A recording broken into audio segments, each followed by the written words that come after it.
ബിസ്മില്ലാഹിർറഹ്മാനിർറഹീം. അൽഹംദുലില്ലാഹി റബ്ബിൽ ആലമീൻ. വസ്സലാത്തു വസ്സലാമു അലാ അഷ്റഫിൽ അംബിയാഇ വൽ മുർസലീൻ നബിയ്യിനാ മുഹമ്മദിൻ വഅലാ ആലിഹി വഅസ്ഹാബിഹി അജ്മഈൻ. അമ്മാ ബഅദ്. ജീവിച്ചിരിക്കുന്ന സമയത്ത് നബി സല്ലല്ലാഹു അലൈഹി വസല്ലമയുടെ പ്രാർത്ഥന ലഭിച്ച ചില ഭാഗ്യവാന്മാരുണ്ട്. നബി സല്ലല്ലാഹു അലൈഹി വസല്ലമ അവർക്ക് വേണ്ടി പ്രാർത്ഥിച്ചു, ദുആ ചെയ്തു.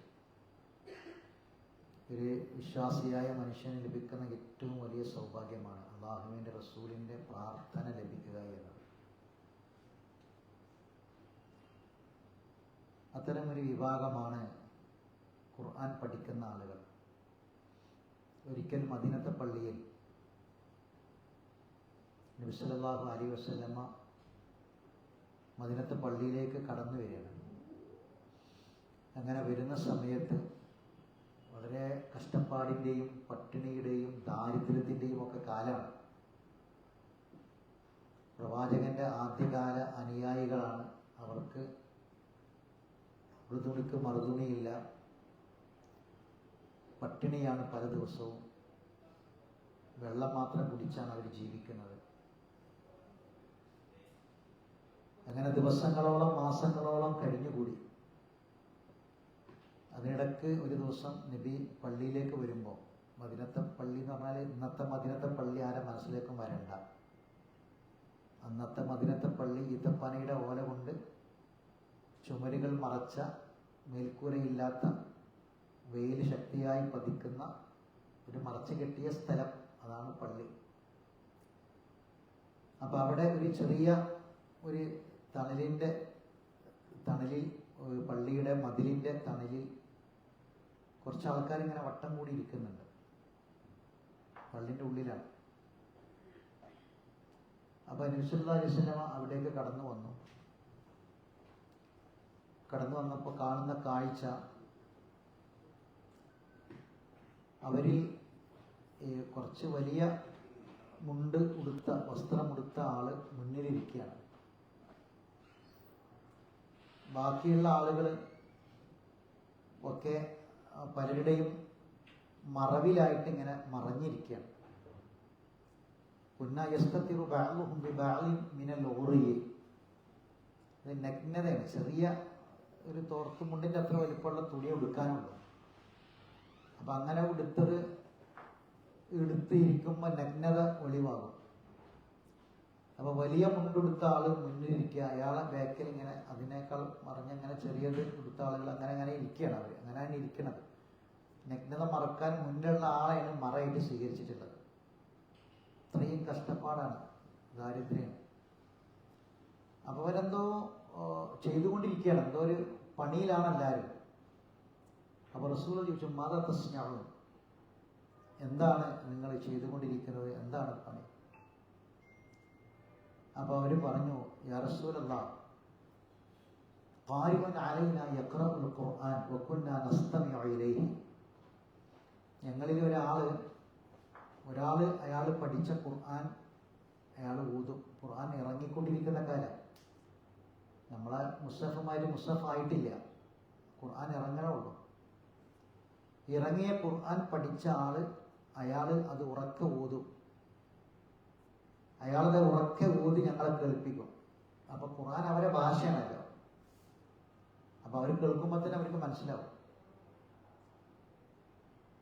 അപ്പൊ ഞങ്ങളെ കൂട്ടത്തിൽ പഠിച്ച ഉറക്കെ ഊതും. വകുന്നാ നസ്തമിഉ ഇലൈഹി, ഞങ്ങളത് ശ്രദ്ധിച്ച് കേട്ടിരിക്കും. കേട്ടിരിക്കാന്നല്ല, ശ്രദ്ധിച്ച് ഇസ്തിമാഅ് ചെയ്യും, ശ്രദ്ധിച്ച് കേട്ടിരിക്കും. അങ്ങനെ ഞങ്ങൾ ഖുർആൻ പഠിക്കുകയായിരുന്നു റസൂലേ എന്ന് പറഞ്ഞു.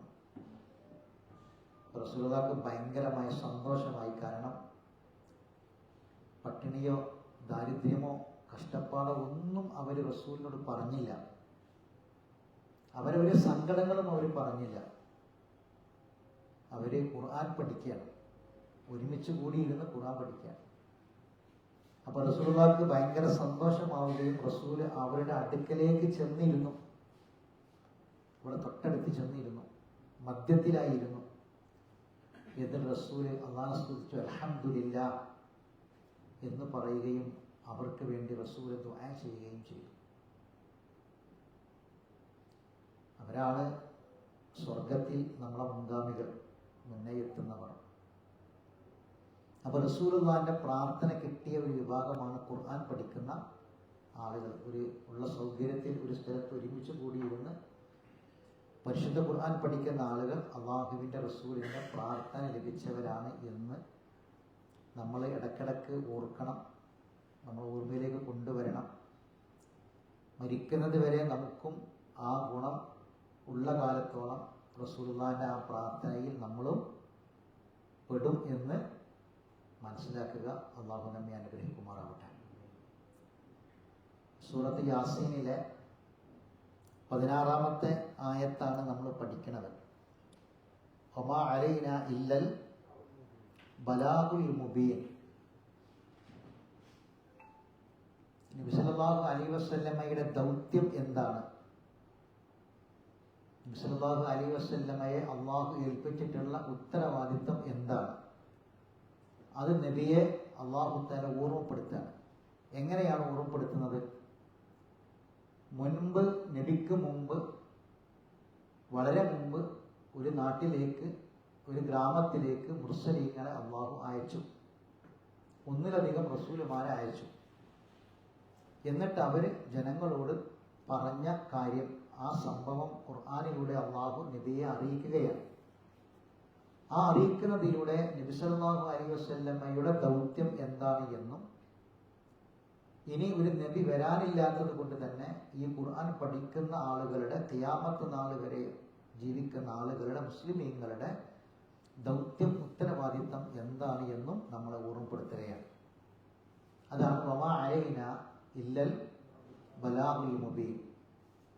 വമാ അലൈന, ഞങ്ങളുടെ മേൽ ബാധ്യതയില്ല എന്ന് ആ മുർസലീങ്ങൾ 3 പേര് പറഞ്ഞു. എപ്പോഴാ പറയണത്? ആ നാട്ടുകാർ അവരെ തള്ളിക്കളയുകയും നിഷേധിക്കുകയും കളവാക്കുകയും ചെയ്തപ്പോൾ അവർ പറഞ്ഞു, ഞങ്ങളുടെ റബ്ബിനറിയാം ഞങ്ങൾ നിങ്ങളിലേക്കുള്ള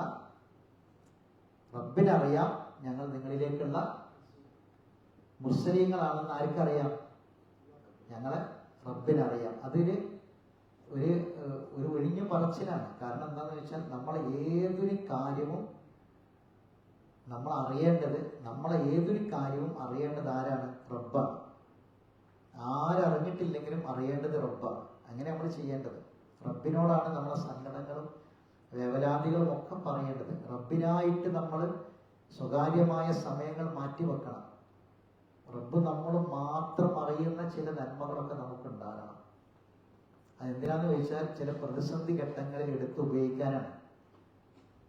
ഇപ്പൊ തീരദേശത്ത് താമസിക്കുന്ന ആൾക്കാർ മഴക്കാലം വരും, കടല് പ്രക്ഷുബ്ധമാകും, പണിക്ക് പോകാൻ പറ്റൂല എന്ന് അവരറിയുമ്പോൾ അവരെന്ത് ചെയ്യും? ഈ ജൂൺ ജൂലൈ മാസത്തേക്ക് ഉള്ളത് മുൻകൂട്ടി കരുതി വെക്കും. നമ്മളൊക്കെ അങ്ങനെയാണ്. ജീവിതത്തിൽ പലതും മുൻകൂട്ടി കരുതി വെക്കുന്ന ആൾക്കാരാണ്. പലതും നമ്മൾ പ്രതിസന്ധി സമയത്തേക്ക് കരുതി വെക്കും, ശേഖരിച്ചു വെക്കും. ഇതേപോലെ നമുക്ക് നേരിടാൻ പോകുന്ന ഒരു വലിയ പ്രതിസന്ധി ഉണ്ട്. ഒരാളും സഹായിക്കാനില്ലാത്ത, ഒരാളും തിരിഞ്ഞു നോക്കാനില്ലാത്ത, ഓരോരുത്തരും അവനവന്റെ കാര്യം മാത്രം നോക്കുന്ന ഒരു സമയം വരാനുണ്ട്. അവിടേക്ക് നമുക്ക് എടുത്ത് ഉപയോഗിക്കാനുള്ള ഏറ്റവും പ്രധാനപ്പെട്ട സമ്പാദ്യം എന്താണ്? നമ്മൾ ചെയ്യുന്ന ഏറ്റവും സ്വകാര്യമായ ഇബാദത്തുകളാണ്. അത് ആർക്കേ അറിയുള്ളൂ? റബ്ബിന് മാത്രമേ അറിയുള്ളൂ. നബിന്റെ കൂടെ സ്വർഗത്തിലേക്ക് കിടക്കുന്ന ആളാരാ? നബിന്റെ കൂടെ സ്വർഗത്തിലേക്ക് കിടക്കും അതാരാ? സിദ്ദീഖ് അക്ബർ. ഒരിക്കലേ ഉമർ ഖത്താബ് സിദ്ദീഖ് അക്ബറിന്റെ പിന്നാലെ പോവാണ്. അപ്പോ ഇത് ഇല്ലൽ ബലാഗുൽ മുബീനിലേക്കാണ് ഞാൻ ഈ പറയുന്ന കാര്യം എത്തിപ്പെടുക. എന്തിനാണ് പോകുന്നതെന്ന് ചോദിച്ചാൽ, പിന്നെ ഈ സുബഹി നിസ്കാരം കഴിഞ്ഞാൽ സിദ്ദീഖ് അക്ബർ തന്നെ പെട്ടെന്ന് പുറത്തു പോകും. സുബഹി നിസ്കാരം കഴിഞ്ഞാൽ വേഗം ഇറങ്ങിപ്പോവും. അപ്പോൾ ഉമർ ഖത്താബ് ഇങ്ങനെ ചിന്തിക്കും, എന്തിനാണ് ഈ ഇദ്ദേഹം അത്രയും പെട്ടെന്ന് ഇങ്ങനെ ധൃതി പിടിച്ച് പോകുന്നത്? അങ്ങനെ ഒരു ദിവസം അദ്ദേഹം പിന്നെ പിന്തുടരാൻ തീരുമാനിച്ചു. അങ്ങനെ അബൂ സിദ്ദീഖ് റളിയല്ലാഹു അറിയാതെ പിന്നാലെ പോയി. എന്നിട്ടാ പോണ് നോക്കാൻ വേണ്ടിയിട്ട്. അങ്ങനെ ചെന്നപ്പം ഒരു ചെറിയ കുടിലിലേക്ക് കയറണതാണ് കണ്ടത്. അദ്ദേഹത്തിൻ്റെ വീടല്ലാന്ന് ഉമർ ഖത്താബിന് അറിയാം, സിദ്ദീഖ് അക്ബറിൻ്റെ വീടല്ലാന്ന് അറിയാം. വേറൊരു ചെറിയൊരു കുടിലിലേക്ക് കയറണതാണ് കണ്ടത്. അങ്ങനെ അദ്ദേഹം അവിടെ മാറി നിന്നു. കുറച്ച് സമയത്തിന് ശേഷം അദ്ദേഹം തിരിച്ചു പോകുന്നത് കണ്ടു. തിരിച്ചു പോയപ്പോൾ ഉമർ ഖത്താബ് ആ വീട്ടിലേക്ക് കയറി ചെന്നു. ഉമർ ഖത്താബ് ഇങ്ങനെ പുറത്തു നിന്ന് ചിന്തിക്കുന്നത്, ഒരു അന്യ വീടാണത്. ഒരു വീട് എന്ന് പറഞ്ഞാൽ സ്ത്രീകളുണ്ടാകും, കുട്ടികളുണ്ടാകും, പലരും ഉണ്ടാവും. ഒരു വീട്ടിലേക്ക് ഡയറക്റ്റായിട്ട് കയറി ചെന്ന് 1 അരമണിക്കൂർ കഴിഞ്ഞിട്ട് വീട്ടിൽ നിന്ന് ഇറങ്ങി പോവാണ്. മഹാനവറുകളാണ് സിദ്ദീഖ് റളിയല്ലാഹു തആല അൻഹു. അപ്പോൾ എന്താണെന്ന് ഇങ്ങനെ അറിയാനുള്ള കൗതുകമാണ്. അദ്ദേഹം പോയതിനു ശേഷം ആ വീട്ടിലേക്ക് കയറി ചെന്നു. ചെന്നപ്പോൾ കണ്ടത് വളരെ ദയനീയമായൊരു കാഴ്ചയാണ്. ഒരു വൃദ്ധയായ പടുകിളവിയായ ഒരു ഉമ്മ മാത്രമാണ് ആ വീട്ടിലുള്ളത്. അവർ കിടക്കാണ്, രോഗിയായി കട്ടിൽ കിടക്കുക. അപ്പോൾ ഉമർ ഖത്താബ് ചോദിച്ചു, ഉമ്മ ഈ വീട്ടിൽ ആരൊക്കെ ഉണ്ട്? മോനെ, ഞാൻ മാത്രമേ ഉള്ളൂ. നിങ്ങളെങ്ങനെ ജീവിക്കുന്നത്? നിങ്ങളെ കാര്യങ്ങളൊക്കെ നോക്കാൻ ആരാണ്? നിങ്ങളിങ്ങനെ വെയ്യാണ്ട് കിടക്കുകയല്ലേ, ആരാ നിങ്ങളെ നോക്കുക? അപ്പോൾ അമ്മ പറഞ്ഞു, മോനെ, എന്നും രാവിലെ പുലർച്ചെ ഒരാൾ ഇവിടെ വരും, വന്നിട്ട് എൻ്റെ എല്ലാ കാര്യങ്ങളും ചെയ്യും.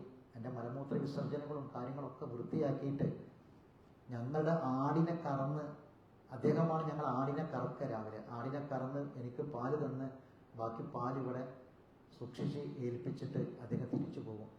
അപ്പോൾ ഉമർ ഖത്താബ് ചോദിച്ചു, ആ ആൾ ആരാ നിങ്ങൾക്ക് അറിയോ? ആരാ നിന്നവരെ മോനെ എന്നോട് അദ്ദേഹം പറഞ്ഞിട്ടില്ല, ആരാന്ന് എനിക്കറിയില്ല. എന്നും വന്ന് അദ്ദേഹം ഇതൊക്കെ ചെയ്തിട്ട് പോകും. ഉമർ ഖത്താബ് റളിയല്ലാഹു തആല അൻഹു അവിടുന്ന് അദ്ദേഹത്തെ സംശയിച്ചതിൽ അല്ലാഹുവിനോട് പാശ്ചാത്തപിക്കുകയാണ്. നമ്മൾ ആലോചിക്കേണ്ട ഒരു വിഷയം നോക്കുന്നത്, നമ്മുടെ നാട്ടിൽ എന്തെല്ലാം ജീവകാരുണ്യ പ്രവർത്തനങ്ങൾ നടക്കുന്നുണ്ട്. കിടപ്പ് രോഗികളെ ശുശ്രൂഷിക്കുന്നു, എന്ത് തന്നെ ചെയ്താലും അതൊക്കെ ഇന്ന് പരസ്യമാക്കുന്നൊരു കാലത്താണ് നമ്മൾ ജീവിക്കുന്നത്. ഫോട്ടോ എടുക്കണം, സ്റ്റാറ്റസ് വെക്കണം, വാട്സപ്പിൽ പ്രചരിപ്പിക്കണം, എല്ലാം നാട്ടുകാരറിയണം. സഹോദരങ്ങളെ, നമുക്ക് ഒരാളും അറിയാത്ത നമ്മളും നമ്മളെ റബ്ബും മാത്രം അറിയുന്ന ചില സ്വകാര്യമായ ഇബാദത്തുകൾ നമുക്ക് ആവശ്യമാണ്, നമ്മൾ ഉണ്ടാക്കി വെക്കണം. ഈ അലി റളിയല്ലാഹു തആല അൻഹുവിൻ്റെ മകനാണ് ഹുസൈൻ റളിയല്ലാഹു തആല അൻഹു. ഹുസൈൻ റളിയല്ലാഹു തആല അൻഹുവിന് ഒരു മകനുണ്ട്. അദ്ദേഹത്തിൻ്റെ പേരെന്താണെന്നറിയും? അലി എന്നാണ്. ഉപ്പാൻ്റെ പേരിട്ടതാണ് ഹസൻ ഇബ്നു അലി. അദ്ദേഹം വഫാത്തായപ്പോൾ ഒരു നാട് തന്നെ പട്ടിണിയായി. അദ്ദേഹം വഫാത്തായപ്പോൾ ഒരു നാട്ടിലെ കുറേ വീടുകളിൽ പട്ടിണിയായി. അപ്പോൾ പട്ടിണി ആയപ്പോഴാണ് അറിയുന്നത് ആ വീടുകളിലേക്കൊക്കെ ചെലവിന് കൊടുത്തിരുന്നത്, ഭക്ഷണം എത്തിച്ചു കൊടുത്തിരുന്നത് ഇദ്ദേഹമായിരുന്നു എന്നാണ്. ഒരാളും അറിയില്ല. അദ്ദേഹം മരിച്ചപ്പോഴാണ് ആൾക്കാരറിയുന്നത്. അദ്ദേഹത്തിൻ്റെ മയ്യത്ത് കുളിപ്പിച്ചപ്പോൾ അദ്ദേഹത്തിൻ്റെ ചുമലിൽ ഭക്ഷണ കിറ്റ് ചുമലിൽ ചുമന്ന അടയാളം ഉണ്ടായിരുന്നു എന്നാണ്. ഒരാളും അറിയില്ല. നമ്മളിന്ന് കിറ്റുകൾ ഒരു 10 കിറ്റ് ഒരു മഹലിൽ കൊടുക്കുന്നുണ്ടെങ്കിൽ അത് നമ്മൾ പബ്ലിസിറ്റി ചെയ്യും, അത് നമ്മൾ എഴുതി പറയും, അതിന് പ്രചാരണം കൊടുക്കും, അത് ഫോട്ടോ എടുത്തിട്ട് പബ്ലിസിറ്റി ചെയ്യും, അത് ആൾക്കാരെ അറിയിക്കും. മുൻഗാമികളായ ആളുകളുടെ ജീവിതം ഞാൻ പറയുന്നത്, നമുക്ക് സ്വന്തമായി നമ്മൾ റബ്ബും മാത്രം അറിയുന്ന കുറേ സ്വകാര്യമായ അമലുകൾ നമുക്ക് ആവശ്യമാണ്. ഈ ദൗത്യം നമ്മളെ ഏൽപ്പിച്ച റസൂലുള്ളാഹി സ്വല്ലല്ലാഹി അലൈഹി വസല്ലം എത്തിച്ചു കൊടുക്കുക എന്ന ദൗത്യം സ്വകാര്യമായി ചെയ്യാൻ പറ്റിയ ഒരു ഇബാദത്താണ്. ഇത് ബലാഗ് എന്നത് നമുക്ക് സ്വകാര്യമായി ചെയ്യാൻ പറ്റിയ ഇബാദത്താണ്. ഞാൻ ഒരാളെ വിളിക്കുന്നത് വേറൊരാൾ പോലും അറിയുന്നില്ല, ഒരാളെ ക്ഷണിക്കുന്നത് വേറൊരാൾ പോലും അറിയുന്നില്ല, ഞാൻ വിളിച്ചിട്ടാണ് അയാൾ വന്നത് എന്നത് പോലും ഒരാളും അറിയുന്നില്ല. നമുക്ക് ഈ ദീനിലേക്കുള്ള ക്ഷണം ഒരു വലിയ സമ്പാദ്യമാക്കി നാളെ റബ്ബിൻ്റെ മുന്നിൽ പ്രതിസന്ധിയുടെ സമയത്ത് എടുത്ത് ഉപയോഗിക്കാൻ പറ്റിയ ഒരു ദൗത്യമാണ്. അത് നമ്മൾ മനസ്സിലാക്കി വെക്കണം. അതുകൊണ്ടാണ് പ്രവാചകന്മാർ പറഞ്ഞത്, റബ്ബുനാ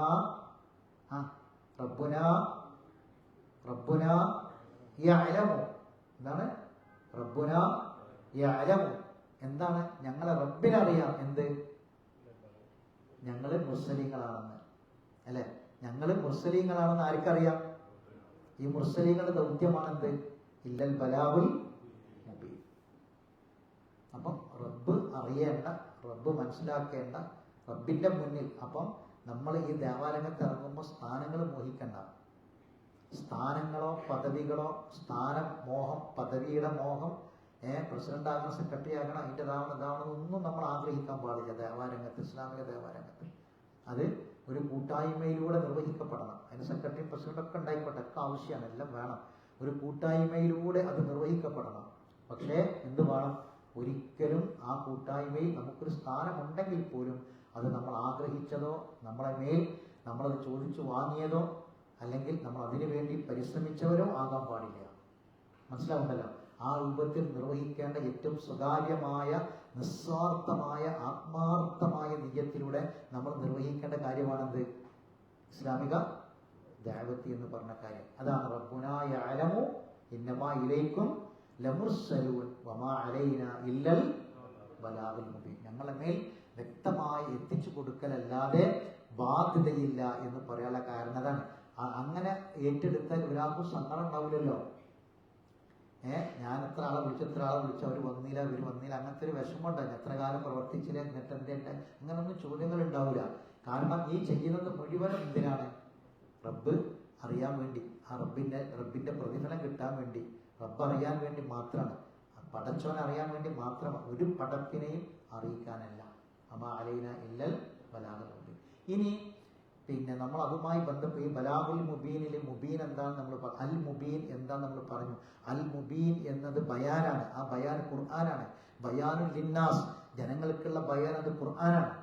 ആ ഖുർആൻ എത്തിച്ചു കൊടുക്കലാണ്. അതിന്റെ തബ്ലീഗാണ് ബലാഗ് എന്ന് പറഞ്ഞാൽ. ബലാഗുൽ വ്യക്തമായ എത്തിച്ചു കൊടുക്കൽ എന്ന് പറഞ്ഞാൽ ആ വ്യക്തമായത് ഹറാമും ഹലാലുമാണ് വ്യക്തമായത്. നന്മയും തിന്മയുമാണ് വേറിട്ട് നിൽക്കുന്നത്. അത് ഇറക്കിയ ഗ്രന്ഥമാണെന്ന് ഖുർആൻ. അത് നമ്മൾ കഴിഞ്ഞ ക്ലാസ്സിൽ ഏതാനും ആയത്തുകൾ പറഞ്ഞിട്ട് നമ്മൾ വിശദീകരിച്ചു. ഇന്ന് നമുക്ക് നോക്കാനുള്ളത് പരിശുദ്ധ ഖുർആനിലെ 72-ാം അധ്യായമാണ്. ആ അധ്യായം മറിക്കുക.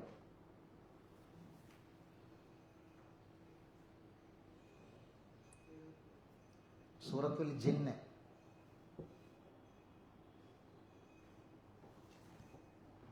സൂറത്തുൽ ജിന്നിലെ 18 മുതൽ 28 വരെയുള്ള ആയത്തുകൾ.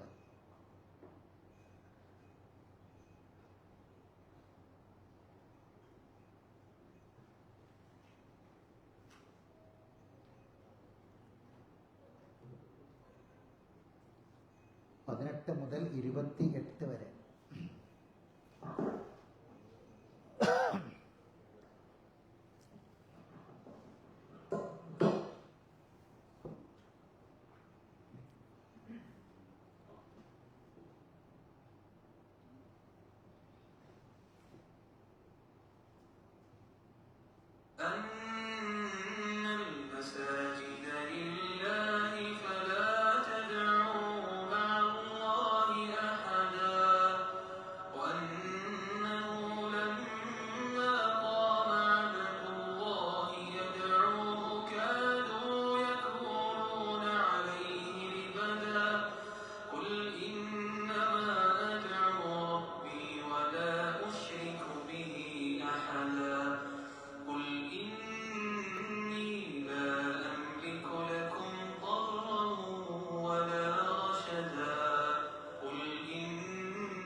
സൂറത്തിന്റെ പേരെന്താണ്?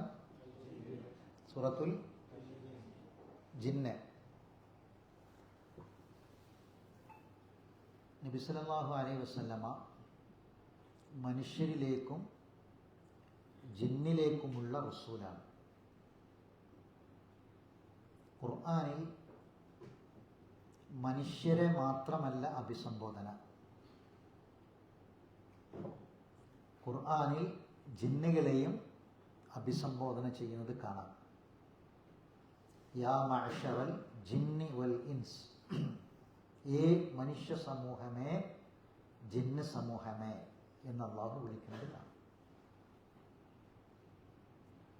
പരിശുദ്ധ ഖുർആൻ കേൾക്കാൻ വേണ്ടി ഓടിവന്ന തിക്കും തിരക്കും കൂടിയ ജിന്നുകളെക്കുറിച്ചുള്ള കാര്യമാണ് ഈ സൂറത്തിൽ അള്ളാഹു പരാമർശിക്കുന്നത്. ഞാൻ നിങ്ങൾ കേട്ട ഖിറാഅത്ത്, ആ ആയത്തുകൾ നമ്മുടെ ഈ വിഷയവുമായി ബന്ധപ്പെട്ട് വരുന്ന ബലാഗുൽ മുബീനുമായി ബന്ധപ്പെട്ടൊരു ഭാഗമാണ്. അപ്പോൾ നിങ്ങൾ ആദ്യം ഇതിൻ്റെ തുടക്കം, സൂറത്ത് ജിന്നിൻ്റെ ആദ്യത്തെ ആയത്തൊന്ന് വായിക്കണം. കാരണം ആ ആയത്തിലേക്ക് ഈ ആയത്ത് ബന്ധമുണ്ട്, കണക്റ്റഡാണ്. അതുകൊണ്ടാണ് കുൽ നബിയെ പറയുക, ഊഹിയ ഇലയ്യ, എനിക്ക് വഹി നൽകപ്പെട്ടിരിക്കുന്നു. അന്നഹു, തീർച്ചയായും, അന്നഹു ഇസ്തമഅ എന്നല്ലേ, തീർച്ചയായും ഇസ്തിമാഇ ചെയ്തിരിക്കുന്നു. നഫറും മിനൽ ജിന്ന്, ജിന്നുകളിൽ നിന്ന് ഒരു സംഘം. പിന്നെ ഇന്നാ സമേന, തീർച്ചയായും ഞങ്ങൾ കേട്ടിരിക്കുന്നു എന്നവർ പറഞ്ഞു. ഖുർആനൻ അജബ, ഒരു അത്ഭുതകരമായ അങ്ങേ അറ്റത്തെ ഹൃദയസ്പർക്കായ, മനുഷ്യന്റെ മനസ്സിനെ സ്വാധീനിക്കുന്ന അത്ഭുതകരമായ ഒരു ഖുർആൻ ഞങ്ങൾ കേട്ടിരിക്കുന്നു എന്നവർ പറഞ്ഞു. ആര്? ജിന്നുകൾ. ഇനി നിങ്ങൾ ഇത് നമുക്ക് ഈ ക്ലാസ്സിലല്ല, ഈ സൂറത്തിലെ മുഴുവൻ ആയത്തുകളും വായിച്ചു തീർക്കാൻ സമയമില്ല. നിങ്ങൾ അതിന് ശേഷം ആയത്തുകളൊക്കെ ഒന്ന് വായിച്ചു നോക്കണം. വായിച്ചിട്ട് നമ്മൾ തുടങ്ങിയത് 18ാമത്തെ ആയത്ത് മുതലാണ്. അപ്പം ഈ വഹി നൽകപ്പെട്ട കാര്യത്തിൽ ഒന്നാമത്തെ കാര്യമാണിത്. ഇവിടെ തീരണില്ല, നിങ്ങളിങ്ങനെ വായിച്ചു നോക്കേണ്ടി. വായിച്ചാൽ ഏകദേശം നമ്മൾ ഈ 18ാമത്തെ ആയത്തും ഈ ഒന്നാമത്തെ ആയത്തിലേക്ക് ബന്ധപ്പെട്ടതാണ്. കാരണം എന്താണ് നബിക്ക് വഹി നൽകപ്പെട്ടിരിക്കുന്നത് എന്ന് പറയേണ്ട കാര്യം, ആ കാര്യത്തിൽപ്പെട്ട ഒരു കാര്യമാണ് ഈ 17 ആയത്തും 18ാമത്തെ ആയത്തും. അപ്പം അതിലേക്ക് ബന്ധപ്പെട്ടതാണ്.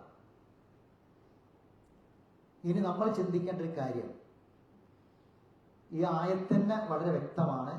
നബി ഖുർആൻ ഓതുന്ന സമയത്ത് ആർക്കാണ് നബി ഖുർആൻ ഓതി കൊടുക്കുന്നത്? സ്വഹാബികൾക്ക്, അല്ലെ?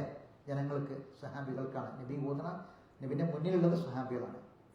അപ്പൊ അവിടെ ജിന്നുകൾ തടിച്ചുകൂടുകയും ആ ജിന്നുകൾ ഖുർആൻ കേൾക്കുകയും എന്നിട്ട് ആ ഖുർആനെ സംബന്ധിച്ച് അവരൊരു കമന്റ് പറയുകയും ചെയ്തു എന്നത് റസൂലുള്ളാഹി അല്ലാഹു അറിയിക്കുന്നത് എങ്ങനെ? വഹിയിലൂടെ. എങ്ങനെയാണ്? വഹിയിലൂടെ. എന്തെന്ന് മനസ്സിലായത്? ഒന്ന്, സാധാരണ നമുക്ക് ജിന്ന് വർഗത്തെ കാണാൻ കഴിയില്ല, പക്ഷെ അവർക്ക് ഇങ്ങോട്ട് കാണാൻ കഴിയും. അത് സൂറത്ത് ഇസ്രായിൽ വ്യക്തമായിട്ട് ആ പദം തന്നെ ഉണ്ട്. ഇന്നഹു യറാക്കും ഹുവ കബീറുഹു മിൻഹു ഹൈസു ലാ തറൗനഹും, നിങ്ങൾ അവരെ കാണാൻ പറ്റാത്ത രൂപത്തിൽ അവർ നിങ്ങളെ കാണുന്നു. ഖുർആൻ സൂറത്ത് അറാഫിനെ പറയും. അപ്പൊ ഈ സംഭവം കൂടി എനിക്ക് തെളിവാണ്. അപ്പൊ ഇങ്ങനെ വന്നിരുന്നു, അവർ അങ്ങനെ ഒരു കമന്റ് പറഞ്ഞു എന്നത് നബി സല്ലല്ലാഹു അലൈഹി വസല്ലമക്ക് ആരാണ് വഹി കൊടുക്കുന്നത്? അള്ളാഹു വഹി കൊടുക്കുമ്പോഴാണ് അറിയുന്നത്. ശരി, ഇനി എൻ്റെ അടുത്ത ചോദ്യം ഇതാണ്. ഈ ഖുർആൻ കേട്ട ജിന്നുകൾ പറഞ്ഞ മറുപടി, അവർ പറഞ്ഞ കമന്റ്. അപ്പൊ നമ്മളിപ്പം ഒരു കമന്റുകളെ ലോകത്താണ് ജീവിക്കുന്നത്, അല്ലെ? എന്ത് നമ്മൾ കണ്ടാലും എന്ത് ചെയ്യണം? ഒരു കമന്റ് പറയണം എന്നാണ്, അല്ലെ? കൊടുക്കണം എന്നാണ്. അപ്പം എന്താണ് അവർ കേട്ട ഖുർആനെ കുറിച്ചുള്ള അവരുടെ കമന്റ്? എന്തായിരുന്നു? ഖുർആനൻ എന്താ കമന്റ്? ഒരൊറ്റ വാക്കാ ഖുർആനൻ അജബ. അജബ എന്ന വാക്കാണ്. ഇനി നമുക്ക് നമ്മളോട് ചോദിക്കാനുള്ള ഒരു ചോദ്യം, ഈ ഖുർആൻ എന്നെങ്കിലും ഒരു അജബായിട്ട് നമുക്ക് തോന്നിയിട്ടുണ്ടോ എന്നുള്ളതാണ്. അത്ഭുതം, ഇതൊരു അത്ഭുതമാണ്. ഖുർആൻ കേട്ട അവര് പറഞ്ഞത് ഇതൊരു അത്ഭുതമാണ് എന്നാണ്. ഇങ്ങനെ ഒരു അത്ഭുതമായി ഖുർആൻ നമ്മുടെ മുന്നിൽ വന്നിട്ടുണ്ടോ എന്നതാണ് ചോദിക്കേണ്ട ചോദ്യം. അപ്പൊ ഖുർആൻ ഒരു അത്ഭുതമായിട്ട്, ഒരു കാര്യം ഒരു അത്ഭുതമായിട്ട് നമുക്ക് എപ്പോഴാണ് അനുഭവപ്പെടുക? അതൊന്ന് പറയാം.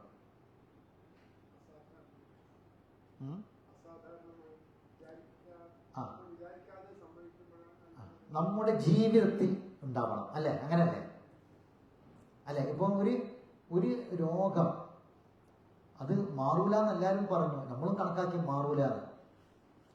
പക്ഷെ ആ രോഗം മാറി, നമ്മൾ പറയും എന്തൊരു അത്ഭുതമാണ്, അല്ലെ? അത്ഭുതമാണ്. കാരണം അത് അത്ഭുതമാകണമെങ്കിൽ ആരെങ്കിലും എവിടെയെങ്കിലും പറഞ്ഞൊരു കാര്യത്തെ നമ്മൾ ഒരിക്കലും അത്ഭുതം എന്ന് പറയില്ല. പറയും ഇല്ല. നമുക്ക് സ്വയം ഒരു സംഗതി അനുഭവത്തിൽ ബോധ്യപ്പെടുമ്പോഴാണ് അതൊരു അത്ഭുതം തന്നെയാണ് എന്ന് നമ്മൾ പറയാം. എന്തുകൊണ്ടാണ് നമുക്കതൊരു അത്ഭുതമായി തോന്നാത്തത്? തോന്നിയിട്ടുണ്ടെങ്കിൽ എന്തുകൊണ്ടായിരിക്കും? നമ്മളത് അറിഞ്ഞത് കൊണ്ടാണ്, അല്ലെ? മനസ്സിലാക്കിയത് കൊണ്ടാണ്, അത് പഠിച്ചത് കൊണ്ടാണ്. ഖുർആനെ നമ്മൾ അറിയുമ്പോഴാണ് അതൊരു അത്ഭുതമാണ് എന്ന് നമുക്ക് ബോധ്യപ്പെടുക. ഖുർആന്റെ ഏത് കാര്യങ്ങളും അങ്ങനെയാണ്. ഇപ്പം ഈ നിമിഷപ്രിയ എന്ന് പറയുന്ന ഒരു പെണ്ണിന്റെ മോചനവുമായി ബന്ധപ്പെട്ട് പെങ്ങളിങ്ങനെ എല്ലാവരും അതിന്റെ ചൂട് പിടിച്ച വിവാദങ്ങളും വാർത്തകളും ഒക്കെ അങ്ങനെ കേൾക്കുന്നുണ്ട്, അല്ലെ? അങ്ങനെ കേൾക്കുമ്പം കുറെ ആളുകൾ പറയുന്നത് അവളെ എങ്ങനെയെങ്കിലും മോചിപ്പിച്ച് കൊണ്ടുവരണം, രക്ഷപ്പെടുത്തി കൊണ്ടുവരണം. ചില ആൾക്കാർ പറഞ്ഞത് വധം എന്നത് വധിക്കുക എന്നുള്ളത് മാറ്റിയിട്ട് പിന്നെ നമുക്ക് ദിയ കൊടുക്കാം, അല്ലെ? ആ ദിയ ഖുർആന്റെ വാക്കാണ്. ദിയ എന്ന വാക്ക് ഖുർആനിൻ്റെതാണ്, ഖുർആന്റെ വാക്കാണ് ദിയ. അതൊരു അത്ഭുതമായിട്ട് ആ ഒരു ചെറിയൊരു വിഷയത്തെ കണ്ട ആളുകൾ. അപ്പൊ സാധാരണഗതിയിൽ ഇസ്ലാമിനെ എങ്ങനെ അവതരിപ്പിക്കുക? പൊതുവെ ഇസ്ലാമിനെ അവതരിപ്പിക്കുന്ന വിമർശകർ ഇസ്ലാം ക്രൂരമാണ്, അല്ലെ? ഇസ്ലാം ക്രൂരമാണ്, ഇസ്ലാം പിന്നെ എന്താണ് പറയാ, തനി പഴഞ്ചനാണ്. ഇസ്ലാം പറയുന്ന ആളുകൾ 6-ാം നൂറ്റാണ്ടിൽ നിന്ന് ഇതുവരെ ബസ് കിട്ടാത്ത ആൾക്കാരാണ് എന്നൊക്കെ പറയും, അല്ലെ? ഇതൊക്കെ പറയുന്ന ആളുകള് ഇപ്പൊ പറയുന്നത് ഈ ഒരു വിഷയത്തെ അവർ ഖുർആനിന്റെ ഒരു ആയത്തിന്റെ ഒരു പദം, എല്ലാവർക്കും അറിഞ്ഞൊരു പദമാണ് ദിയ. അത് ഖുർആനിലെ ഒരു പദമാണ്. ഖിസാസ്. ഖിസാസ് എന്ന് പറയുന്നത് ഖുർആനിലെ ഒരു നിയമമാണ്. പ്രതിക്രിയ എന്ന് പറയുന്നത്, ഒരാള് അകാരണമായി എന്റെ കൈവെട്ടിയാൽ വിരലാണ് പോയതെങ്കിൽ വിരലിന് ഇൻഷൂർ, 2 വിരലാണ് അതിനനുസരിച്ച് ഇൻഷൂർ, അല്ലെ? ഇവിടുന്ന് അങ്ങോട്ട് അതിനനുസരിച്ച് ഇൻഷൂർ. ഇനി വെട്ടിയ വ്യക്തി ആരാണ്, അയാൾ ആ കൈകൊണ്ട് ജോലി ചെയ്യുന്ന ആളാണെങ്കിൽ അതിനനുസരിച്ച് ഇൻഷൂർ. അയാളുടെ സ്ഥാനവും പദവിയും ശമ്പളത്തിനനുസരിച്ച് കൂടും, അല്ലെ? അപ്പോഴാണ് നമുക്ക് ഇതിന്റെ വലിപ്പം മനസ്സിലാകുക. എല്ലാവരും കൈക്ക് ഒരേ വലിപ്പമല്ല, നീളം ചിലപ്പോൾ അളക്കുമ്പോൾ ഒരേ നീളെ കൈകാരം, പക്ഷെ ഇതിന്റെ വാല്യൂ എന്ന് പറയുന്നത് എന്തല്ല, ഒന്നല്ല, അയാളെ ജോലിയും അയാളെ ശമ്പളവും അയാളെ സ്ഥാനവും അയാളെ പദവിക്കനുസരിച്ചാണ്. ഖുർആൻ പറഞ്ഞു ഒരാളെ കൈവെട്ടിയാൽ വെട്ടിയവന്റെ കൈ വെട്ടണം എന്ന് പറഞ്ഞു, അല്ലെ? അത് ഖിസാസാണ്, പ്രതിക്രിയയാണ്. കൊന്നവനെ കൊല്ലണം എന്ന് പറഞ്ഞു. എന്നിട്ട് അവിടെ ഈ കൊന്നവനെ, കൊല്ലപ്പെട്ടവനെയും അവരുടെ കുടുംബത്തെയും ഇസ്ലാം പരിഗണിക്കുകയാണ്. ഇവരൊക്കെ പഠിച്ചതാരാ? അല്ലാഹ്. ആ കുടുംബത്തെ പരിഗണിക്കുകയാണ്. എന്നിട്ട് പറഞ്ഞു ചിലപ്പോ ഈ കൊന്നവന് ചിലപ്പോ ഒരു പക്ഷെ എന്തെങ്കിലും കാരണങ്ങളോ സാഹചര്യങ്ങളോ ഉണ്ടാകാം, പക്ഷെ കൊലപാതകമാണ്, തെറ്റ് തന്നെയാണ്. അപ്പൊ ഈ കൊന്നവന്റെ സാഹചര്യത്തെയും മറ്റുള്ള ചുറ്റുപാടുകളെയും ഒക്കെ പരിഗണിച്ചിട്ട് ചിലപ്പോ ഈ ഒരാൾ ഒരു കുടുംബത്തിന്റെ അത്താണിയാകാം. ഇയാളെ കൊല്ലുന്നതിലൂടെ ഒരു കുടുംബം തന്നെ അനാഥമാകാം. അപ്പൊ അങ്ങനെയൊക്കെ വരുന്നൊരു സമയത്ത് ഒരു ദിയ അനുവദിക്കാൻ അവിടെ പ്രായശ്ചിത്തം കൊടുത്തിട്ട് അവർ ഈ കൊല്ലപ്പെട്ടവന്റെ ബന്ധുക്കൾ അവർ മാപ്പ് കൊടുക്കുകയാണെങ്കിൽ ഈ പ്രായശ്ചിത്തം വാങ്ങിയിട്ട് അവർക്ക് എന്ത് ചെയ്യാം? മാപ്പ് കൊടുക്കാം എന്ന ദിയ എന്നൊരു പദത്തെ ഇന്ന് ലോകം ഒരു വലിയ അത്ഭുതത്തോടെ കാണാണ്. ഒരു പദം എങ്കിൽ ഒരു ആയത്തിൽ എത്ര പദങ്ങൾ ഉണ്ടാകും, എത്ര കലിമത്തുകൾ ഉണ്ടാകും അല്ലെ? അതിനെ പഠന വിധേയമാക്കുമ്പോൾ, അത് പഠിക്കാൻ തയ്യാറാകുമ്പോൾ ഖുർആൻ ഒരു മഹാത്ഭുതമായി നമ്മളെ മുന്നിൽ ബോധ്യപ്പെടും. അപ്പൊ അതിനെന്ത് വേണം? ഖുർആൻ പഠിക്കണം. അപ്പൊ ഖുർആൻ കേൾക്കാൻ വേണ്ടി വന്ന ജിന്നുകൾ അവർ പറഞ്ഞ കമന്റ് ആണെന്ത്? ഇന്നാ സമിഅന ഖുർആനൻ അജബ, ഞങ്ങൾ കേട്ടിരിക്കുന്നത് അത്ഭുതകരമായ ഒരു ഖുർആനാണ് എന്നും നീ അവരോട് പറഞ്ഞു കൊടുക്കുക എന്നാണ്. ആരോട്? സ്വഹാബികൾക്ക് പറഞ്ഞു കൊടുക്കണം. എന്നിട്ട് അതിന് ശേഷം കുറേ കാര്യങ്ങൾ പറയുന്നുണ്ട്. ആ കാര്യങ്ങളൊക്കെ ഇങ്ങനെ പറഞ്ഞ് വരുന്ന കൂട്ടത്തിൽ അല്ലാഹ് പറഞ്ഞു, വഅന്നൽ മസാജിദ ലില്ലാഹി ഫലാ തദ്ഉ മഅല്ലാഹി അഹദ, പള്ളികൾ അള്ളാഹുവിനുള്ളതാണ്, അവിടെ അള്ളാഹുവിന്റെ കൂടെ മറ്റൊരാളോടും വിളിച്ചു പ്രാർത്ഥിക്കാൻ പാടില്ല. അപ്പൊ വളരെ വ്യക്തമായിട്ട് അവിടെ പറഞ്ഞു. അഹദ എന്ന് തന്നെ പറഞ്ഞു. അഹദ എന്ന് പറഞ്ഞത് കല്ലും മുള്ളും എന്നല്ല, ഒരു വ്യക്തിക്കാണ് അങ്ങനെ പറയാ, ഒരു മനുഷ്യനാണ്. അപ്പം അള്ളാഹുവിന് പുറമെ ഒരു വ്യക്തിയോടും എന്ത് ചെയ്യാൻ പാടില്ല? വിളിച്ചു പ്രാർത്ഥിക്കാൻ പാടില്ല. എന്നിട്ട് അള്ളാഹു പറയാണ്, വഅന്നഹു ലമ്മാ ഖാമ അബ്ദുല്ലാഹി യദ്ഉഹു ഖാദു യകൂനൂന അലൈഹി ലിബദ. ഒരു സംഭവം അത് നബി അറിഞ്ഞിട്ടില്ല, അത് അറിയിക്കുകയാണ്. എന്താണ്? അള്ളാഹുവിന്റെ അടിമ എഴുന്നേറ്റ് നിന്ന് നമസ്കരിക്കുന്ന സമയം അവിടെ ആ ജിന്നുകൾ അദ്ദേഹത്തിന്റെ ചുറ്റും തിങ്ങിക്കൂടാൻ ഒരുങ്ങിയെന്നും. നബി ഖുർആൻ ഓതി നിസ്കരിക്കുകയാണ്. അപ്പൊ ഖുർആൻ കേൾക്കുക മാത്രമല്ല, നബിയുടെ നിസ്കാര സമയത്തും സഹാബികളുടെ കൂടെ നബി നിസ്കരിക്കാൻ വേണ്ടി വന്നപ്പോഴും അവിടെ ആര് ഒരുമിച്ച് കൂടി? ജിന്നുകൾ ഒരുമിച്ച് കൂടിയത് മാത്രമല്ല, ലിബദ എന്ന് പറഞ്ഞ തിങ്ങിക്കൂടി എന്നാണ്. കുൽ, നബിയെ പറയുക, ഇന്നമാ അദ്ഉ റബ്ബി, ഞാൻ എൻ്റെ റബ്ബിനോട് മാത്രമേ ദുആ ചെയ്യൂ, വലാ ഉശ്രികു ബിഹി അഹദ, അവരിൽ ഒരാളെയും ഞാൻ പങ്കു ചേർക്കുകയില്ല. കുൽ, പറയുക, ഇന്നി ലാ അംലികു ലക്കും ലർറം വലാ റഷദ, നിങ്ങൾക്ക് ഉപദ്രവം ചെയ്യുക എന്നതോ നിങ്ങളെ നേർവഴിയിലാക്കുക എന്നതോ എൻ്റെ അധീനതയിലല്ല. എന്താണ്? നിങ്ങൾക്ക് എന്തെങ്കിലും ഉപദ്രവം ഉണ്ടാക്കലും നിങ്ങളെ നേർവഴിയിലേക്ക് കൊണ്ടുവരലും ഒന്നും എൻ്റെ അധീനത്തിൽ പെട്ടതല്ല. അപ്പൊ ഇതൊക്കെ ആരുടെ അധീനത്തിൽ മാത്രം പെട്ടതാണ്? അള്ളാഹുവിന്റെ അധീനത്തിൽ മാത്രം പെട്ടത്. ഇങ്ങനെ പറഞ്ഞു വന്നിട്ട് എവിടേക്കാ വരുന്നത് നോക്കണം. കുൽ, പറയുക, ഇന്നി ലൻ യുജീറനി മിനല്ലാഹി അഹദുൻ, അള്ളാഹുവിന്റെ ശിക്ഷയിൽ നിന്ന് എന്നെ ഒരാൾക്കും രക്ഷപ്പെടുത്താൻ സാധ്യല്ല. വലൻ അജിദ മിൻ ദൂനിഹി മുൽത്തഹദ, അവന് പുറമെ ഒരു അഭയസ്ഥാനവും ഞാൻ ഒരിക്കലും കണ്ടെത്തുകയുമില്ല. എനിക്ക് അഭയം നൽകാൻ എന്ന് പറഞ്ഞാൽ അള്ളാഹ് ശിക്ഷിക്കാൻ വിചാരിച്ചിട്ടുണ്ടെങ്കിൽ എന്നെ രക്ഷപ്പെടുത്താനൊന്നും ഒരാൾക്കും കഴിയില്ല, എനിക്ക് അഭയം തരാനും ഒരാൾക്കും കഴിയില്ല. ഇത് ആരോടാ പറയാൻ പറഞ്ഞത്? റസൂലിനോട്. എന്നിട്ട് ഇത് പറഞ്ഞതിന് ശേഷം പറയാൻ വേണ്ടി പറഞ്ഞ വാക്ക് ശ്രദ്ധിക്കുക. ഇല്ലാ ബലാഗം മിനല്ലാഹി വരിസാലാത്തിഹി, എനിക്ക് നിങ്ങൾക്ക് ചെയ്തു തരാൻ കഴിയുന്ന കാര്യം എന്താണ്? ഇല്ലാ ബലാഗൻ, എത്തിച്ചു കൊടുക്കലല്ലാതെ. കണ്ടാ, ഇല്ലാ ബലാഗം മിനല്ലാഹി വരിസാലത്തിഹി, അള്ളാഹുവിങ്കൽ നിന്നുള്ള പ്രബോധനവും അവന്റെ സന്ദേശങ്ങളും ഒഴികെ എനിക്ക് നിങ്ങൾക്കൊന്നും തരാൻ കഴിയില്ല. അപ്പൊ എന്റെ മേൽ ബാധ്യത എന്താണ്? എത്തിച്ചു തരലാണ്. ഒരാളെ നരകത്തുനിന്ന് രക്ഷപ്പെടുത്താൻ എന്നെ കൊണ്ട് പറ്റുമോ? നബിനോട് ചോദിക്കാൻ പറയാം. നബിയാണ്, നബിനേക്കാൾ അപ്പുറത്ത് ഒരാളില്ല അല്ലെ? ഫാത്തിമ ബീവിയെ വിളിച്ചിട്ട് റസൂൽ എന്താ പറഞ്ഞത്? മോളെ, ഫാത്തിമ, സംഗതിയൊക്കെ ശരിയാണ്, പാപ്പാന്റെ രാജകുമാരി തന്നെയാണ്, ഈ സംശയമൊന്നുമില്ല, കരളാണ്, കഷ്ണമാണ്, പക്ഷേ നരകത്തിന് നീ തന്നെ നിന്റെ തടിയെ കാക്കണം. സലീമി മാലി, എന്റെ മുതലിന് വേണം വല്ലതും ചോദിച്ചോ, എന്റെ ഉള്ള മുതലിന് ഞാൻ ഉള്ളത് എന്താ വെച്ചാൽ എനിക്ക് ഞാൻ വേണമെങ്കിൽ തരാം, പക്ഷെ നാളെ നരകത്തിൽ നിന്ന് രക്ഷപ്പെടുത്താൻ ഈ ഉപ്പാനെ കൊണ്ട് കഴിയില്ല. നീ നിന്റെ തടി തന്നെ നരകത്തിൽ നിന്ന് നീ സ്വന്തം രക്ഷപ്പെടുത്തണം. ഇതാണ് ബലാഗ് കേട്ടോ. ഇതാണ് എന്ത് ചെയ്യേണ്ടത്? നമുക്ക് ഒരാൾക്ക് എത്തിച്ചു കൊടുക്കാനുള്ളത് എന്താണ്? അവനവന്റെ തടി നരകത്തിന് കാക്കണം. ഇതാണ് ഖുർആന്റെ സന്ദേശം. ബലാഗുൽ മുബീൻ അതാണ്. അപ്പൊ നമ്മൾ ചെയ്യുന്ന ഏറ്റവും വലിയ ജീവകാരുണ്യ പ്രവർത്തനം എന്താ?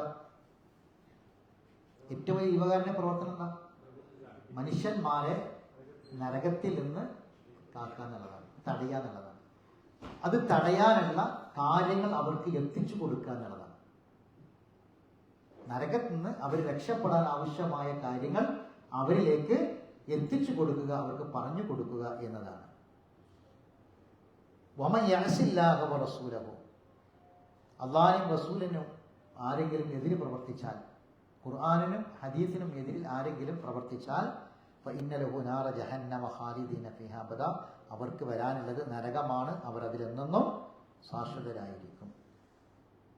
ഹത്താ ഇദാ മാ റഅൗ മാ യുഅദൂന ഫസയഅലമൂന മൻ അളഅഫു നാസിറൻ വഅഖല്ലു അദദ. ഏറ്റവും ചെറിയ സംഘം ആരാണെന്നും ഏറ്റവും ദുർബലരായ സൈന്യം ആരാണെന്നും പിന്നീട് നിങ്ങൾ അറിയും. ഇതുവരെ നിങ്ങൾക്ക് വാഗ്ദാനം നൽകപ്പെട്ടത് നിങ്ങൾ കാണുന്നത് വരെ. അപ്പം നമ്മൾ ഏറ്റവും വലിയ ദുർബലനാണ്, ശക്തി കുറഞ്ഞാനാണ് എന്നുള്ളത് ഓരോരുത്തർക്കും ബോധ്യപ്പെടും. നമുക്ക് എന്തുണ്ടായാലും കാര്യമില്ല, റബ്ബിന്റെ മുന്നിൽ അതൊന്നും ഉപയോഗപ്പെടില്ല. ഖുൽ ഇൻ അദ്രി അഖരീബു മാ തുഅദൂന അം യജലു ലഹു റബ്ബി അമദ. നിങ്ങൾക്ക് വാഗ്ദാനം നൽകപ്പെട്ടത് അടുത്തന്നെ സംഭവിക്കോ അതോ കുറെ ദീർഘമായ അവധി തന്നിരിക്കുന്നോ എന്നും എനിക്കറിയില്ല. ആലിമുൽ ഗൈബ്, അതൊക്കെ അറിഞ്ഞത് ആരാണ്? അദൃശ്യ കാര്യങ്ങളൊക്കെ അള്ളാഹ്ക്ക് മാത്രമേ അറിയുള്ളൂ. വലാ യുദ്ഹിറു അലാ ഗൈബി ഹാദാ, അത് അള്ളാഹ് ഒരാൾക്കും വ്യക്താക്കി കൊടുക്കൂല അവന്റെ മറഞ്ഞ കാര്യം. ഇല്ലാ മനുക്കല്ലാഹു റസൂലിൻ, അവൻ ഇഷ്ടപ്പെട്ട തൃപ്തിപ്പെട്ട റസൂലുകൾക്കൊഴികെ. എന്ന് പറഞ്ഞാൽ റസൂൽമാർക്ക് വഹി കൊടുക്കും, അപ്പൊ അവർക്ക് എന്ത് ചെയ്യാൻ കഴിയും? ചില കാര്യങ്ങൾ അറിയാൻ പറ്റും, അത്ര മാത്രമേ ഉള്ളൂ. അതല്ലാതെ ഒരാൾക്ക് അറിയില്ല. ഫഇന്നഹു യസ്ലുകു മിൻ ബൈനി യദൈഹി വമിൻ ഖൽഫിഹി റസദ. ഈ ഖുർആനെ ജനങ്ങൾക്ക് എത്തിച്ചു കൊടുക്കുമ്പോൾ അതിന്റെ മുന്നിലും പിന്നിലും കാവൽക്കാരുണ്ടെന്നാണ് ഖുർആനിന്റെ ആധികാരികതയാണ്. ഭൂമിയിലേക്ക് ഖുർആൻ വരുമ്പം ആ ഖുർആന്റെ ഒരു ആയത്തിന്റെ മുന്നിൽ പട്ടാളക്കാർ മുന്നിലും പിന്നിലും കാവൽക്കാരുണ്ടെന്നാണ്. അത് എവിടേക്കും ചോർന്നു പോകൂല, അത് എവിടേക്കും മാറിപ്പോകൂല. അത് എവിടേക്കാണ് എത്തേണ്ടത് അവിടേക്ക് കൃത്യമായി എത്തും. എന്നിട്ട് അവസാനിപ്പിക്കണത് ലിയാലമ, മനസ്സിലാക്കാനാണ്. അതാണ് ഒന്നുകൂടി ആവർത്തിക്കുക. ഖദ് അബ്ലഗൂ റിസാലാത്തി റബ്ബിഹിം, റബ്ബിന്റെ ദൗത്യങ്ങൾ എത്തിച്ചു കൊടുത്തിട്ടുണ്ട് എന്ന് അവൻ അള്ളാഹു അറിയാൻ വേണ്ടിയാണ്. എങ്ങനെ? അബ്ലഗു റബ്ബിന്റെ റിസാലത്ത് ബലാഗ് ചെയ്യാം. അബ്ലഗു എന്ന് പറഞ്ഞാൽ എന്താണ്?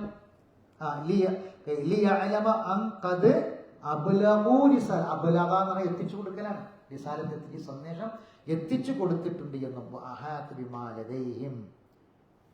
അതിന്റെ അവർക്ക് ചുറ്റും അള്ളാഹു വലയം ചെയ്തിട്ടുണ്ട് എന്നും എല്ലാ വസ്തുവിന്റെയും എണ്ണം അവൻ തിട്ടപ്പെടുത്തിയിട്ടുണ്ടെന്നും അള്ളാഹു അറിയാൻ വേണ്ടി എന്ന് പറഞ്ഞാൽ കാര്യങ്ങളൊക്കെ അള്ളാന്റെ കൃത്യമായ നിരീക്ഷണത്തിലും തീരുമാനത്തിലാണ് എല്ലാ കാര്യങ്ങളും അറിയാം. ഈ ദൗത്യം അള്ളാഹു ഏൽപ്പിച്ച റിസാലത്ത് അത് എത്തിച്ചു കൊടുത്തിട്ടുണ്ട് എന്ന് ആരറിയാൻ വേണ്ടി? അള്ളാഹുവിനെ ബോധ്യപ്പെടുത്താൻ വേണ്ടിയും. അപ്പൊ അവസാനിപ്പിക്കുക. റസൂൽ എങ്ങനെ അവസാനിപ്പിച്ച ഈ ദൗത്യം ബലാഗ്?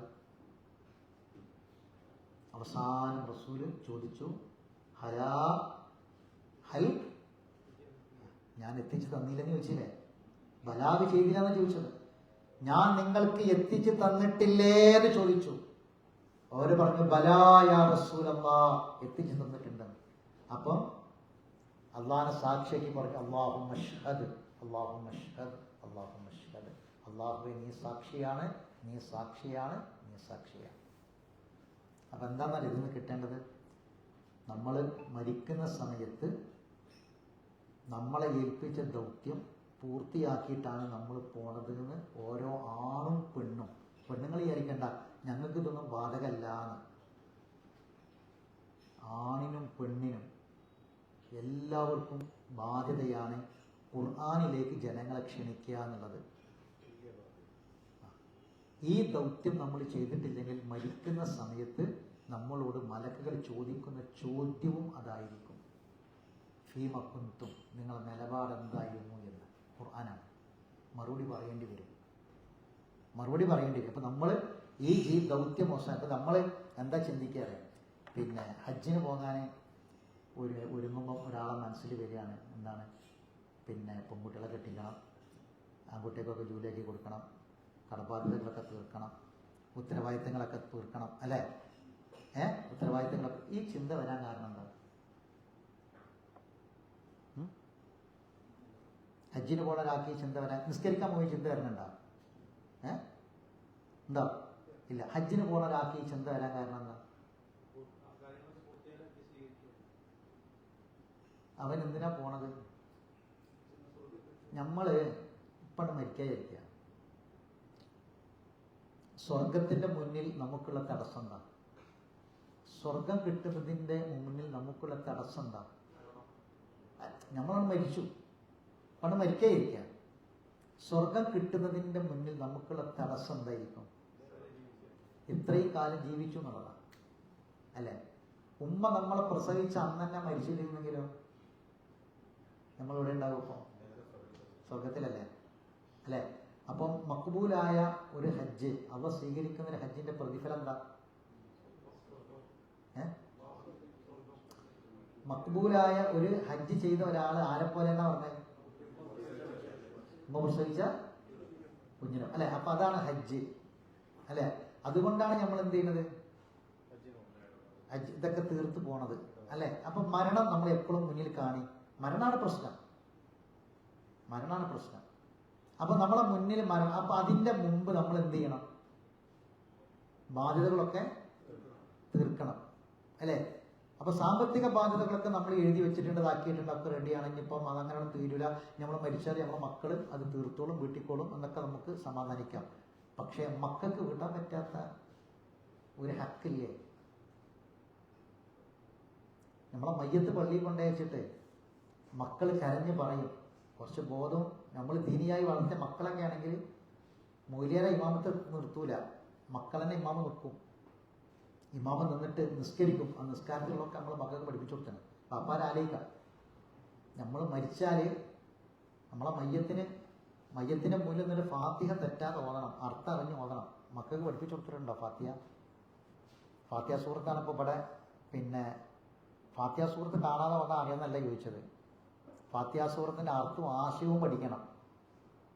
അതറിയുമെന്നുള്ളത് ചിന്തിക്കുക. നമ്മളെ MMAയിൽ പഠിപ്പിച്ചു കഴിഞ്ഞു സൂറത്ത് ഫാത്തിഹ. അപ്പം നാസ പഠിപ്പിക്കണത് സലാത്ത് ചൊല്ലണം. സലാത്തിൻ്റെ അർത്ഥം ആശയം അറിയോ? സലാത്ത് ചൊല്ലാൻ അറിയോ? മയ്യത്തിന് വേണ്ടിയുള്ള പ്രാർത്ഥന ചൊല്ലണം. അല്ലാഹു ഗഫ്റു വർഹമു വആഫി വഅഫു അൻഹു. അതിൻ്റെ ആശയവും അർത്ഥവും അറിയണം. അങ്ങനെയുള്ള ഒരു മക്കൾ നമുക്കുണ്ടോയെന്ന് ഓരോ മാതാപിതാക്കളും ചിന്തിക്കുക. നമ്മളെ മയ്യത്തിൻ്റെ മുന്നിൽ നിന്ന് നിസ്കരിക്കാൻ പറ്റിയ മക്കൾ. ഏതെങ്കിലും നാട്ടിൽ ആരെങ്കിലും നിസ്കരിച്ചിട്ട് കാര്യമില്ല. ഓരോ രക്ഷിതാക്കളും ചിന്തിക്കുക. നമുക്ക് ഓല് നന്നാകണതാണ് നമുക്കിഷ്ടം, ഓല് സന്തോഷത്തിൽ ജീവിക്കണതാണ് നമുക്ക് സമാധാനം. നമ്മളൊരു റൂമിൻ്റെ ഉള്ളിൽ ഒതുങ്ങുകയാണെങ്കിൽ വിശാലമായൊരു കൊട്ടാരത്തിലൊരു താമസിക്കട്ടെ എന്നാണ് നമ്മൾ വിചാരിക്കണത്, അല്ലേ? അവരുടെ സന്തോഷമാണ് നമ്മളെ സന്തോഷം. പക്ഷേ നമുക്ക് അവരിൽ നിന്ന് ചിലത് കിട്ടാനില്ലേ? നമ്മൾ പറയും, എനിക്ക് പിന്നെ ഇപ്പം ഞാൻ എൻ്റെ മക്കളോട് സാധാരണ പറയും, ഞാൻ ഒരു ഗവൺമെൻറ് സർവീസിലുള്ള ആളായതുകൊണ്ട് ഈ മക്കൾ പിന്നെ അപ്പം അങ്ങനെയാണ് എങ്ങനെയെങ്കിലുമൊക്കെ തട്ടിമുട്ടി ജീവിച്ച് പോവും. ഒരിക്കലും വരെ പെൻഷൻ കിട്ടണമെങ്കിൽ ആ പെൻഷനായിട്ട് എങ്ങനെയെങ്കിലും കണ്ട് പോവും. അപ്പോൾ നിങ്ങൾക്ക് നിങ്ങളെ കാര്യം നോക്കിയാൽ മതി. വാപ്പാര് മക്കളിൽ നിന്നൊന്നും വേണ്ട, മക്കളിൽ നിന്നൊന്നും ഇങ്ങോട്ട് പല മാതാപിതാക്കളെ മക്കളിൽ നിന്നൊന്നും ഇങ്ങോട്ട് പ്രതീക്ഷിക്കണില്ല. അവർക്ക് എത്ര സ്വത്തുനിന്ന് പോലും നമുക്കറിയില്ല, അവരെ വരുമാനം എത്രയെന്ന് പോലും നമുക്കറിയില്ല, അവരുടെ ശമ്പളം എത്രയെന്ന് പോലും നമ്മൾ ചോദിച്ചിട്ടില്ല, അവർക്ക് എത്ര ബാങ്ക് ഡെപ്പോസിറ്റ് ഉണ്ടെന്ന് പോലും നമുക്കറിയില്ല, ഒരു എന്തൊക്കെ കച്ചവടം ചെയ്യുന്നത് പോലും അറിയില്ല. നമുക്കൊന്നും അറിയേണ്ട കാര്യമില്ല. പക്ഷെ ഈ മക്കളിൽ നിന്ന് കിട്ടേണ്ട ഒരു ഹക്ക് നമുക്കില്ലേ? ഈ മക്കളിൽ നിന്ന് നമ്മൾ മരിച്ചാൽ കിട്ടേണ്ട ഹക്ക്, ഓരോ സ്വത്തൊന്നും നമുക്ക് വേണ്ട, മക്കളെ സ്വത്തൊന്നും നമുക്ക് വേണ്ട. നമ്മൾ മരിച്ച് നമ്മളെ സ്വത്ത് എന്തെങ്കിലും ഉണ്ടെങ്കിൽ മക്കൾക്ക് കിട്ടും. പക്ഷെ ഈ മക്കളിൽ നിന്ന് നമുക്ക് കിട്ടേണ്ട ഹക്ക് എന്താ? അവകാശമില്ലേ? ഒരു മയ്യത്ത് നിസ്കാരത്തിന് ഇമാമത്ത് കണ്ടവര്, ഒരു മയ്യത്ത് നിസ്കാരത്തിന് ഇമാമത്ത് നിന്നിട്ട് ഒന്ന് കണ്ണ് നിറഞ്ഞ്, പടച്ചോനെ എൻ്റെ വാപ്പയാണ് ഈ കിടക്കണത്, ഈ നിൽക്കുന്ന എൻ്റെ ഈ തടി എൻ്റെ വാപ്പാൻ്റെ വിയർപ്പാണ്, എൻ്റെ വാപ്പാൻ്റെ സങ്കടമാണ്, എൻ്റെ പിതാവിൻ്റെ കണ്ണുനീരും പരിശ്രമവുമാണ് ഞാൻ. എൻ്റെ കുടുംബം അതാണ്. പടച്ചോനെ പുറത്തു കൊടുക്കും പടച്ചോനെ, അല്ലെ? എൻ്റെ ഉമ്മാൻ്റെ മയ്യത്താണ് പടച്ചോനെ, പുറത്തു കൊടുക്കും. ഈ ഒരു മനസ്സറിഞ്ഞ് ആ പ്രാർത്ഥന സ്ഫുടമായി തെറ്റാതെ നബി പഠിപ്പിച്ച അതേ പ്രാർത്ഥന ചൊല്ലാൻ കഴിയുന്ന മക്കൾ നമുക്ക് ഉണ്ടാകുക എന്നുള്ളത് മക്കളിൽ നിന്ന് ഇങ്ങോട്ട് കിട്ടേണ്ട സംഗതിയല്ലേ, ഹക്കല്ലേ? അപ്പോൾ ആ മക്കള് മയ്യത്ത് നിസ്കരിക്കാൻ വേണ്ടി വന്നിട്ട് അങ്ങനെ മക്കളുണ്ടെങ്കിൽ അവർ പറയും, എൻ്റെ വാപ്പ എൻ്റെ മയ്യത്താണ്, എന്തെങ്കിലുമൊക്കെ ഉണ്ടെങ്കിൽ നിങ്ങൾ പൊരുത്തപ്പെട്ട് കൊടുക്കണം, സാമ്പത്തികമായി വല്ല ഹക്കടപാടുകൾ ഉണ്ടെങ്കിൽ അത് നിങ്ങൾ ഇന്നെ കാണണം എന്ന് പറയും, അല്ലേ? ഞാൻ വീട്ടാമെന്ന് പറയും ഹക്കടപാട്. മക്കൾക്ക് ഞാൻ പറഞ്ഞത് എന്തെങ്കിലും ഉണ്ടെങ്കിൽ മക്കൾ വീട്ടിപ്പോടും. പക്ഷേ മക്കൾക്ക് വീട്ടാൻ പറ്റാത്തൊരു ഹക്കില്ലേ? നമ്മൾ തന്നെ മരിക്കണതിന് മുമ്പ് വീട്ടേണ്ട ഒരു ഹക്കില്ലേ? മക്കൾക്ക് വീട്ടാൻ പറ്റാത്തൊരു ഹക്കില്ലേ? എന്താണ് ഹക്ക്? ആയത്ത് പറഞ്ഞ ആയത്തിനൊക്കെ കാണാൻ പറഞ്ഞല്ലേ? അല്ല, അതല്ല, നിങ്ങൾ ചെറിയൊരു സൂറത്തിൽ പഠിച്ചിട്ടില്ലേ? എന്താണ് ഹക്ക്? വതവാസൗ ബിൽ ഹഖി വതവാസൗ ബിസ്സബ്ർ. ഹക്ക് കൊണ്ട് പരസ്പരം ഉപദേശിച്ചവരൊഴികെ. ഏതാണ് ഹക്ക്? പരസ്പരം വസിയത്ത് പറയേണ്ട ഹക്ക്. ഇന്നാ അൻസൽനാ അലൈക്കൽ ഇന്നാസി ബിൽ ഹക്ക്. ആ ഹക്കാണ്. അള്ളാഹ് ഇറക്കിയ ഹക്ക് ഏതാ? അള്ളാഹ് ഇറക്കിയ ഹക്ക് ഏതാ? ഖുർആനാണ്. ആ ഖുർആൻ ജനങ്ങൾക്ക് പറഞ്ഞു കൊടുക്കുകയും ഉപദേശിക്കുകയും വസിയത്ത് പറയുകയും പരസ്പരം അങ്ങോട്ടും ഇങ്ങോട്ടും ഉപദേശിക്കുകയും ചെയ്യുക എന്ന ഹക്ക് വീട്ടിയവരൊഴികെ ഇന്നൽ ഇൻസാന ലഫീ ഖുസ്ർ. ഈ സൂറത്ത് ഏതാ? പേരെന്താ? സൂറത്തുൽ, നമ്മളിപ്പോ ഊതിയ സൂറത്തിന്റെ പേരെന്താ? അതല്ല, ഇപ്പൊ ഞാനീ പറഞ്ഞ ആ സൂറത്ത് ഏതാ? സൂറത്തുൽ അസ്ർ. എന്തായാലും പ്രത്യേകത, സ്വഹാബികൾ തമ്മിൽ കണ്ടുമുട്ടി പരസ്പരം അവർ പിരിയുമ്പോ ഈ സൂറത്ത് ഓതി പിരിയുമായിരുന്നു. സംസാരിച്ച് പിരിഞ്ഞു പോകുമ്പോ എന്ത് ചെയ്യും? ഈ സൂറത്ത് ഓതും. എന്ന് പറഞ്ഞാല് ഇൻഷാ അല്ലാഹ് അടുത്ത ഖുർആൻ ക്ലാസ്സിൽ വരണട്ടോ എന്നാണ് ആ സൂറത്ത്. അടുത്ത ഖുർആൻ ക്ലാസ്സിൽ മറക്കരുതട്ടോ, വരണട്ടോ എന്നതാണ്. അതാണ് വതവാസൗ ബിൽ ഹഖ് വതവാസൗ ബിസ്സബ്ർ. സഹാബികൾ അത് പറഞ്ഞ പിരിയ. അടുത്ത ബലാഗിൽ നമുക്ക്, അടുത്ത തബ്ലീഗിൽ നമുക്ക് ആ മാർഗത്തിൽ നമുക്ക് ഒരുമിക്കണം. ഇത് ഖുർആനാണ് ആ മാർഗം. ആ മാർഗത്തിൽ ഒരുമിക്കുക. അപ്പോൾ നമ്മൾ പരസ്പരം, നമ്മൾ എത്ര ആളെ നമ്മൾ ഖുർആനിലെ ക്ലാസ്സിലേക്ക് വിളിച്ചു, നമ്മൾ എത്ര ക്ലാസ്സിൽ വന്നു, എത്ര ആളുകൾ ഇതിലേക്ക് ക്ഷണിച്ചു എന്നൊക്കെ നമ്മളൊന്ന് ആലോചിക്കുക. നമുക്ക് നിർബന്ധമായിട്ടും വിളിക്കുന്ന കുറച്ച് ആൾക്കാരുണ്ട്, അല്ലേ? ഓലെ വിളിച്ചോ? ഇല്ല എങ്കിൽ ഹക്ക് വീട്ടാതെ പോവട്ടോ, ഹക്ക് വീട്ടാതെ മരിച്ചു പോവുക. നിർബന്ധമായി നമ്മൾ വിളിക്കേണ്ട ചില ആളുകളുണ്ട്, അവരെ വിളിച്ചോ നോക്കുക. ഇല്ലെങ്കിൽ നമ്മൾ ഹക്ക് വീട്ടാതെ മരിച്ചു പോകും. പിന്നെ ഐച്ഛികമായിട്ട് വിളിക്കേണ്ടവരാണ് നമ്മൾ അടുത്ത ഫ്ലാറ്റിലുള്ളവരും ചങ്ങാതിമാരും ബാക്കിയുള്ള ആൾക്കാരൊക്കെ. ഓലെയും നമ്മൾ വിളിക്കേണ്ടവരാണ്. അപ്പോൾ ഒരു ബോധം നമുക്കുണ്ടാകണം. അമാ അലൈന ഇല്ലൽ ബലാഗുൽ മുബീൻ എന്ന ഈ കൊച്ചായത്ത് ഒരുപാട് വലിയ ആശയത്തെയാണ് നമ്മൾ മുന്നിൽ വെക്കുന്നത്. അള്ളാഹു സുബ്ഹാനഹു വ തആല നമ്മെ അനുഗ്രഹിക്കുമാറാവട്ടെ. അറിവില്ലായ്മ കൊണ്ട് വന്നുപോയ തെറ്റുകുറ്റങ്ങൾ അള്ളാഹു വിട്ടുപുറത്ത് മാഫാക്കി തരട്ടെ. മരണപ്പെട്ടവർക്ക് അള്ളാഹു മഗ്ഫിറത്തിനെയും മർഹമത്തിനെയും പ്രദാനം ചെയ്യുമാറാവട്ടെ. പരിശുദ്ധ ഖുർആൻ പഠിക്കാനുള്ള ഈ ഇഷ്ടവും താല്പര്യവും മരണം വരെ അള്ളാഹു നിർത്തി തരുമാറാവട്ടെ. പരിശുദ്ധ ഖുർആൻ പഠിക്കാൻ വേണ്ടി നമ്മൾ ഈ ഇരുന്ന ഈ സമയം നാളെ നമ്മളെ ഖബറിലേക്കുള്ളൊരു വലിയ വെളിച്ചമാക്കി അള്ളാഹു മാറ്റി തരുമാറാവട്ടെ. നമ്മളെ മരണസമയത്ത് എവിടെ വെച്ച് എങ്ങനെ മരിക്കുകയാണെങ്കിലും ഈമാൻ കിട്ടി മരിക്കാനുള്ള ഒരു കാരണമാക്കി അള്ളാഹു ഇതിനെ മാറ്റി തരുമാറാവട്ടെ. പരലോകത്ത് സ്വർഗത്തിൽ നമ്മുടെ പദവി ഉയരാൻ അള്ളാഹു ഈ ഖുർആൻ പഠനവും ഈ സമയവും കാരണമാക്കി തീർക്കട്ടെ. ربنا تقبل منا إنك أنت السميع العليم وتب علينا إنك أنت التواب الرحيم وآخر دعوانا أن الحمد لله رب العالمين. سبحانك اللهم وبحمدك أشهد أن لا إله إلا أنت أستغفرك وأتوب إليك.